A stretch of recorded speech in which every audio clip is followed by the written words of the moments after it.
లష్కరే తోయిబా, జైషే మహమ్మద్ ఇట్లాంటి తీవ్రవాద సంస్థల్ని పాకిస్తాన్ ఓపెన్‌గా వాళ్ళనక్కడ స్వచ్ఛంద సేవకుల కిందన, లేకపోతే ఆ దేశానికి ఏదో రాజకీయ పార్టీలాగా అట్లాగా నడిపిస్తది వాళ్ళని.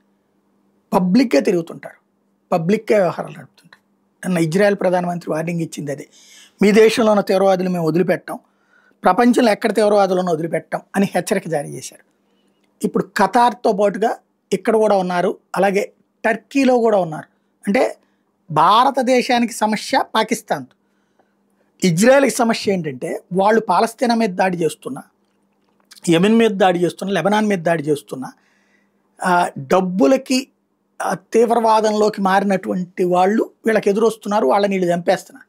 కానీ ఇలాగ వ్యక్తుల్ని నియమించి, అంటే మత ఉన్మాదాన్ని మీడియా ద్వారా, సోషల్ మీడియా ద్వారా పెంచి పోషించి వాళ్ళని ఫీల్డ్‌లో తీవ్రవాదులుగా నిలిపి అసలు నాయకులందరూ మాత్రం ఖతార్‌లో, టర్కీలో ఉంటున్నారు. వాళ్ళకి అక్కడ ఇళ్ళుంటాయి, షాపింగ్ మాల్స్ ఉంటాయి, ఆస్తులుంటాయి, దర్జాగా బతుకుతారు. ఆ దేశంలో ఓ రకంగా గోల్డెన్ వెల్కమ్ ఉంటుంది వాళ్ళకి. అక్కడ ఏదన్నా ఇష్యూ రాగానే చర్చలు అక్కడ పెట్టుకుందాం అంటుంటారు. అందుకనినే ఇప్పుడు ఇజ్రాయెల్ క్లియర్‌గా చెప్పుకొచ్చింది, ఖతారు నువ్వు చర్చలు ఆపేయి. అసలు హౌతీ అనే తీవ్రవాదులతో చర్చలేంటి? టర్కీ నువ్వు కూడా ఆపేయి. మీ 2 దేశాల్లోనే ఈ తీవ్రవాదులు ఉన్నారు.